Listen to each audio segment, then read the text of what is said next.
Assalamualaikum warahmatullahi wabarakatuh. Perkenalkan, nama saya Febri Rahmayanti dengan NIM 2011-290038, kelas 3B, Matkul Morfologi, dosen Dina Putri Juni Astuti MPD. Di sini saya akan menjelaskan tentang morfonemik dalam bahasa Indonesia.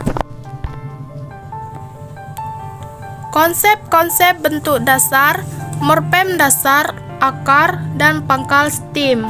Di sini saya akan menjelaskan yang terlebih dahulu tentang morfonemik dalam bahasa Indonesia.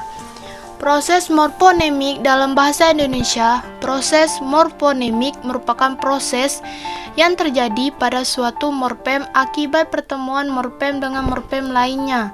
Ada juga yang mengartikan sebagai gejala berubahnya fonem sebagai akibat bergabungnya beberapa morfem, biasanya afiks dan morfem dasar.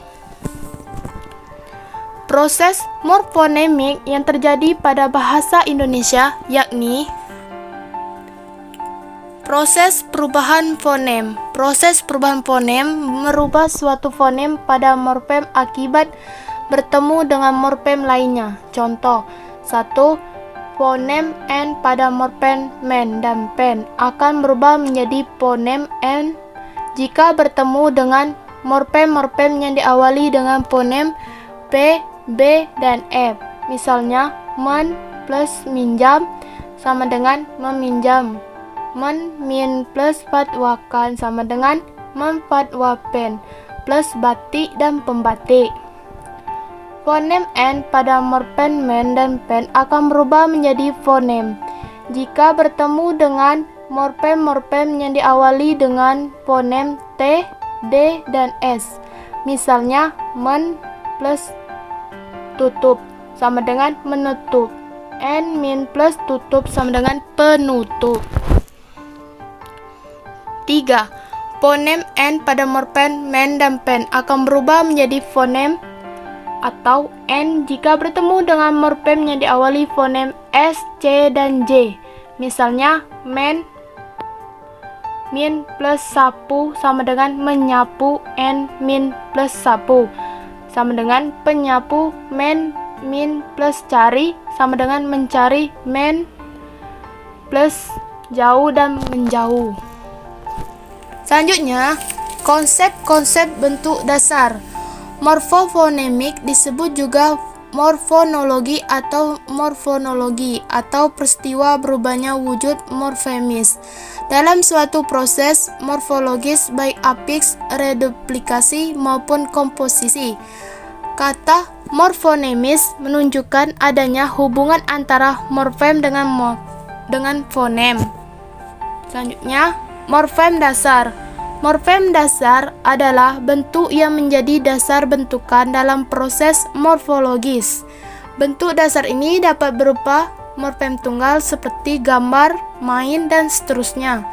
Dalam bahasa Indonesia, gambar dan main merupakan morfem tunggal yang menjadi bentuk dasar dari kata bermain dan mainan, serta bergambar dan menggambar. Morfem dasar juga dapat berupa gabungan morfem seperti perbudak. Morfem dasar perbudak gabungan dari morfem bebas budak dan morfem terikat menjadi dasar bentukan memperbudak. Selanjutnya, morfem akar. Bentuk yang tersisa setelah semua afiksnya ditanggalkan, baik afiks infleksional maupun afiks diferensionalnya, disebut juga morfem akar. Contohnya, dalam bahasa Indonesia, memperbaiki merupakan morfem berimbuhan yang memiliki morfem akar, baik yang mengalami proses afiksasi dengan penambahan morfem per i menjadi perbaiki, lalu perbaiki ditambah morfem terikat menjadi memperbaiki. Selanjutnya, kata adalah bentuk bebas yang paling kecil, namun morfem mungkin merupakan keseluruhan kata atau merupakan bagian dari suatu kata, sehingga dapat dikatakan pula bahwa kemungkinan besar sebetulnya morfemlah satuan kata yang paling kecil. Perbedaan utama dari morfem dan kata adalah kata dapat berdiri sendiri serta dapat membentuk suatu makna bebas. Sebagai satuan gramatik, kata terdiri dari satu atau beberapa morfem. Sebuah kata dapat berupa bentuk tunggal atau terdiri atas satu satuan gramatikal dan dapat pula berupa bentuk kompleks atau terdiri atas beberapa satuan gramatikal. Dalam artian bentuk kompleks ini dibangun oleh satuan gramatikal yang lebih kecil. Selanjutnya, tentang morfem pangkal atau stem.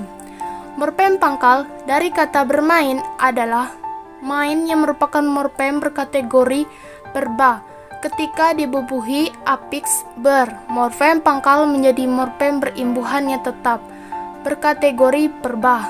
Jadi, morfem pangkal merupakan bentuk dasar dari bentukan yang lebih tinggi dengan tetap mempertahankan kategori kata yang dimiliki oleh morfem pangkal.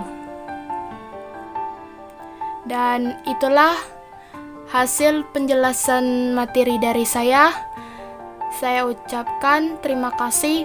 Wassalamualaikum warahmatullahi wabarakatuh.